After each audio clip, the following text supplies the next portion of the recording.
If a narcissist just texted you after weeks or months of silence, understand this.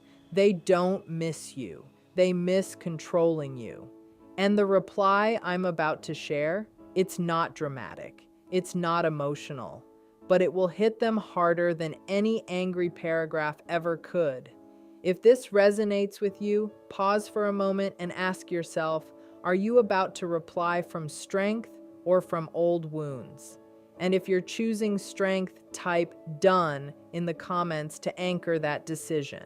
When a narcissist texts you after a period of silence, it's often a classic example of what psychologists call hoovering, named for the way they try to suck you back into their orbit. This behavior is rarely about genuine concern or reconciliation. Instead, it's a calculated maneuver designed to regain control and feed their fragile ego.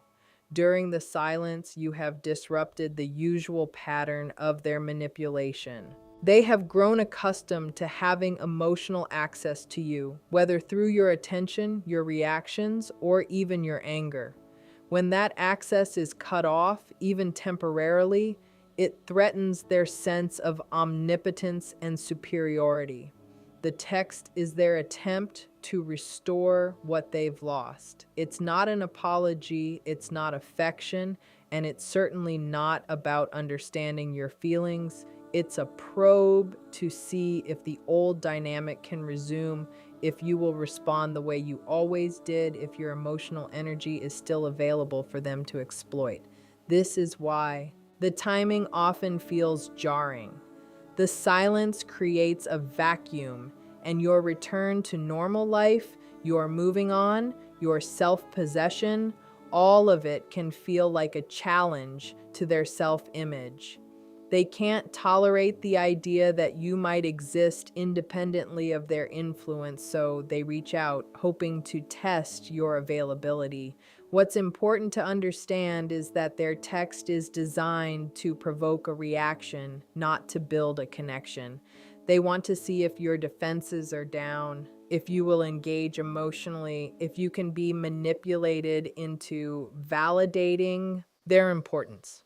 Responding emotionally, even with anger or sadness, plays directly into their hands. The more composed and detached you remain, the less control they have. That's why experts emphasize non-reactivity as the most effective response.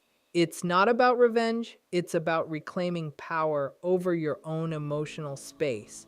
Recognizing this pattern allows you to see the text for what it truly is, not an olive branch, not an expression of care, but a calculated move designed to restore their sense of dominance. And the best way to counter it is to maintain calm boundaries, emotional neutrality, and self-possession at all times. When a narcissist reaches out after a period of silence, it's often because they are experiencing what can be called control panic. Narcissists thrive on the illusion of control over the people in their lives. It's a core part of how they regulate their own fragile sense of self-worth. When you stop responding, when you establish distance or silence, it interrupts their carefully constructed narrative that they are the center of your attention and influence. This disruption feels like a threat to them, not just a minor annoyance, but a direct challenge to their power. They rely on your reactions, whether anger, worry, or even attempts to reason with them, to confirm that they still matter, that their presence still has impact. Without this feedback, their internal sense of dominance starts to crumble. That panic is often subtle at first. They might send short, probing messages or seemingly casual texts to test the waters, seeing if the old dynamic can be reestablished. If you respond emotionally, even defensively, you inadvertently reinforce their belief that they still hold sway over you. If you remain calm, neutral, or even silent, you trigger a different response, a sense of destabilization. Control panic can manifest as repeated texts, vague apologies, sudden flattery, or attempts to provoke curiosity or concern. The key is recognizing that these messages are less about you and more about their need to reassert control over the emotional environment. They are not acting out of genuine care, regret, or curiosity. They are acting out of fear that their influence is slipping. Understanding this allows you to respond strategically rather than reactively. By maintaining firm boundaries, responding minimally, or not at all, you take the power back. Their panic is a reflection of their fragility, not your failure. The moment you internalize that their need to control is separate from your choices or feelings, you stop being a participant in their panic and start reclaiming your own emotional sovereignty. Silence and composure in this context are far more effective than confrontation because they expose the narcissist's reliance on manipulation without giving them the fuel they seek. When a narcissist texts you after a period of silence, it's often triggered by what's called ego injury. Narcissists have a fragile sense of self that depends heavily on external validation, admiration, and attention. When you withdraw, intentionally or otherwise, you disrupt the steady supply of praise, responsiveness, and emotional reactions that they have come to expect. That gap doesn't just annoy them, it wounds their self-image. They experience this silence as a personal affront, a threat to their identity as someone powerful, admired, and influential. Unlike most people, narcissists don't just tolerate being ignored. They perceive it as a loss of control, an insult, and a challenge to their constructed sense of superiority. This is why their texts often feel urgent or calculated. They are attempting to repair their bruised ego. They may reach out with flattery, vague apologies, or attempts to provoke curiosity and concern. Every word is designed to reclaim the sense of dominance they temporarily lost. The ego injury also explains why their timing often feels deliberate, hitting moments when they sense vulnerability or an opening. Your very act of being independent, setting boundaries, or moving on without them is enough to trigger this reaction. Importantly, the message they send isn't about connection, it's about reassurance for themselves. They want confirmation that they still matter, that their influence hasn't vanished, that you are still orbiting around them emotionally even when you appear distant. When you understand this, their messages lose their power. You begin to see that the seemingly personal and urgent tone is actually a reflection of their insecurity, not a reflection of your worth or your behavior. Responding calmly or not at all deprives them of the supply they crave. Their ego injury cannot be healed by you. It can only be managed internally by them. Recognizing this pattern allows you to reclaim your emotional power, maintain boundaries, and stop being drawn into their manipulative dynamics. The more detached and self-possessed your response, the more effectively you protect yourself while leaving their ego scramble entirely on them. When a narcissist reaches out after a period of silence, one of their primary motivations is testing access. Every text, every message is a probe designed to see whether the old dynamic still exists and whether they still have influence over you. Unlike normal relationship behavior, this is not about curiosity or reconnecting. It's a strategic move to evaluate their continued access to your attention, emotions, or time. They are essentially asking, are you still available? Can I still get a reaction from you?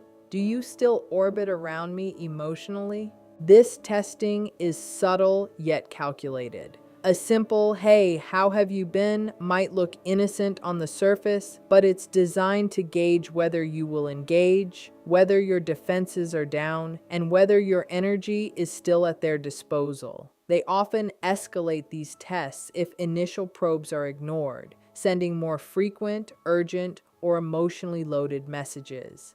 This is because narcissists rely on the emotional responses of others to validate themselves. They don't introspect in healthy ways or feel secure in their self-worth. Every interaction is a transaction, a measurement of control. Understanding this is crucial. Your reactions are exactly what they are trying to measure. If you respond with anger, guilt, or sadness, you confirm to them that access remains, that they still hold sway. If you respond calmly, briefly, or not at all, you break the pattern. The testing loses its purpose because it no longer yields the supply they crave. Recognizing that their texts are tests, not apologies, not attempts at genuine reconnection, allows you to see through the manipulation and maintain your autonomy. Boundaries, emotional neutrality, and deliberate detachment are your most powerful tools here. When you refuse to participate in their testing, you communicate a subtle but devastating message. You are no longer available for manipulation, and the access they assumed they had is gone. That realization, more than any words, unsettles them and protects your own emotional space. It shifts the power back to you, leaving the narcissist scrambling to cope with a reality where their influence has been denied. When a narcissist texts you after a period of silence, it's often a form of emotional bait.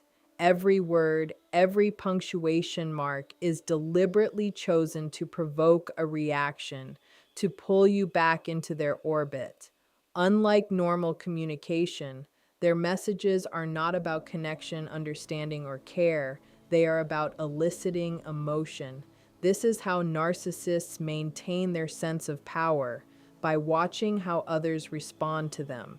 Your anger, your worry, your longing, all of it becomes fuel for their ego. Even a brief acknowledgement or an attempt to explain yourself feeds their sense of importance and confirms that they still matter. That's why their messages often feel urgent, compelling, or even dramatic. They are designed to trigger an internal response before you have time to process it. They may say things that tug at your heart, stir guilt, or awaken unresolved emotions from the past. The bait could be nostalgic, flattering, or even vaguely threatening, but the underlying motive is always the same: to create a reaction, to measure your vulnerability, and to regain control. Recognizing this pattern is crucial because responding emotionally plays directly into their hands. The more your nervous system is hijacked, your pulse quickens, your mind races, your feelings surge, the more effective their manipulation becomes. The key to countering this is emotional neutrality. By responding calmly, briefly, or not at all, you deny them the supply they crave. The message still exists, but its impact is nullified. They may escalate, repeat the attempt, or try different strategies, but your composed detachment communicates a devastating message without saying a word. Your reactions no longer belong to them. Understanding the bait allows you to reclaim your autonomy, to maintain clear boundaries, and to protect your emotional energy. It is not revenge or cruelty that defeats the narcissist. It is self-possession.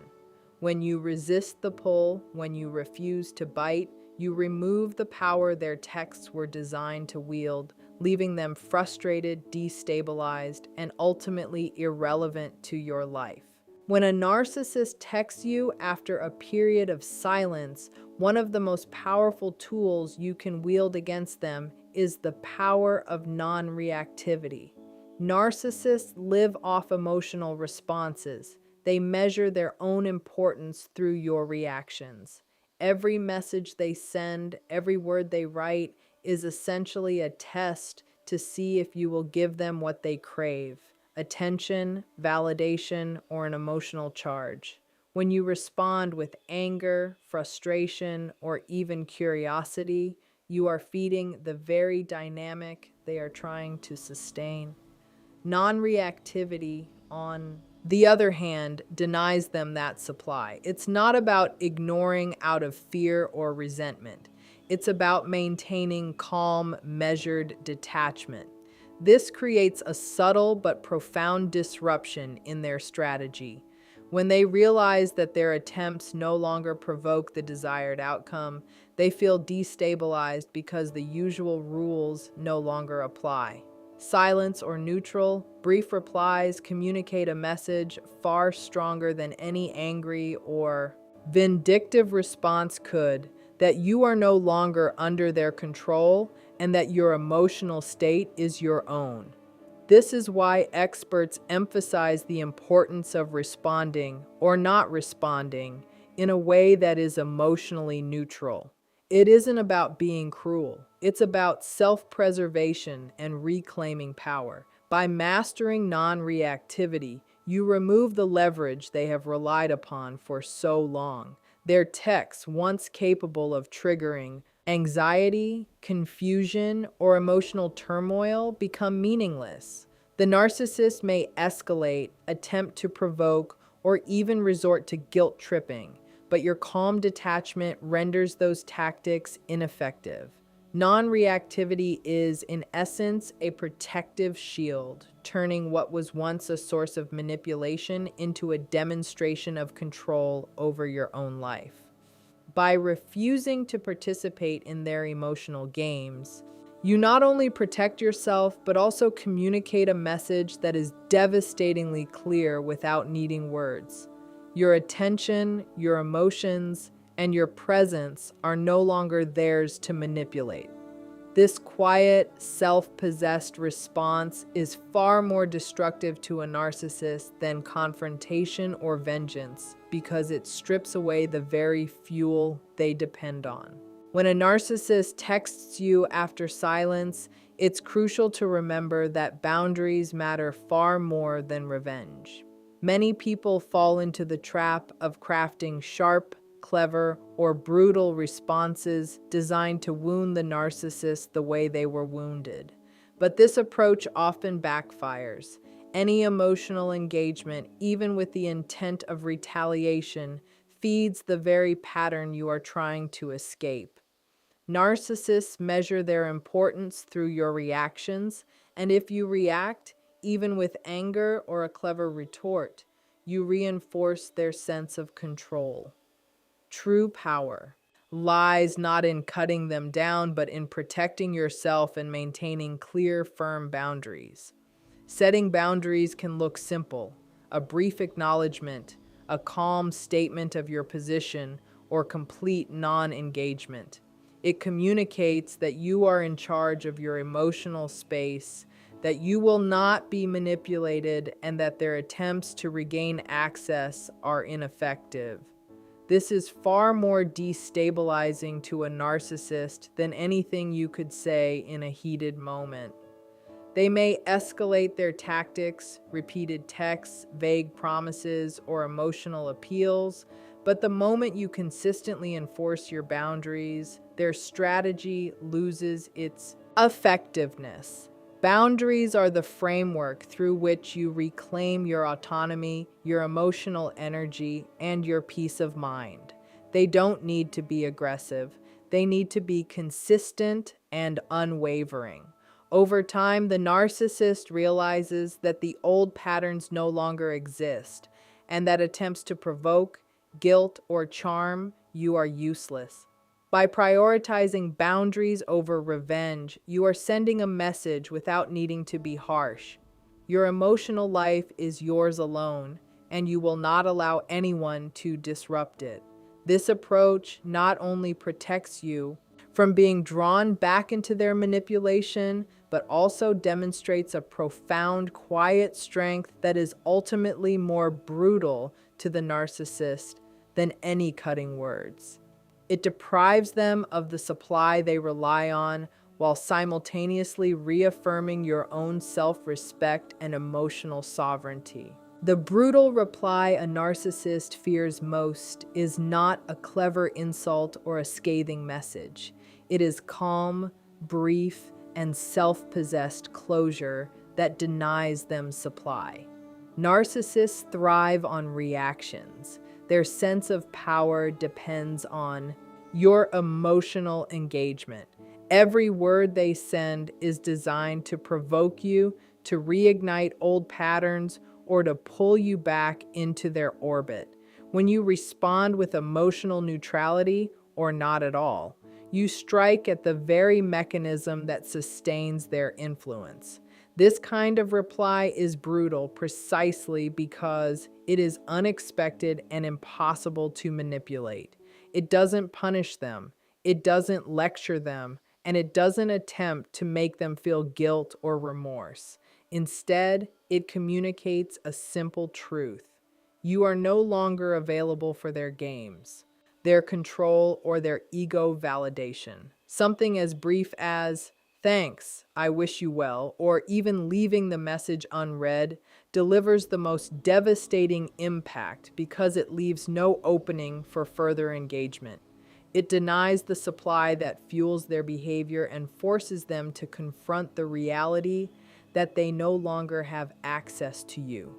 Unlike revenge, which often prolongs the cycle and keeps you emotionally tethered to them, this type of reply reclaims your autonomy while leaving the narcissist destabilized. It demonstrates mastery over your own emotional state, showing that your peace and boundaries are more important than proving a point or eliciting a reaction. The brilliance of this response lies in its simplicity and consistency. It is unemotional, unwavering, and entirely under your control. It removes the power they assumed they had and replaces it with your self-possession. By refusing to participate in their manipulative tactics, you protect your energy, reinforce your boundaries, and communicate a level of detachment that is profoundly disarming to a narcissist. In the end, the most brutal reply is not loud, dramatic, or vengeful. It is composed, neutral, and final, signaling a freedom they cannot reclaim and a peace they cannot disrupt.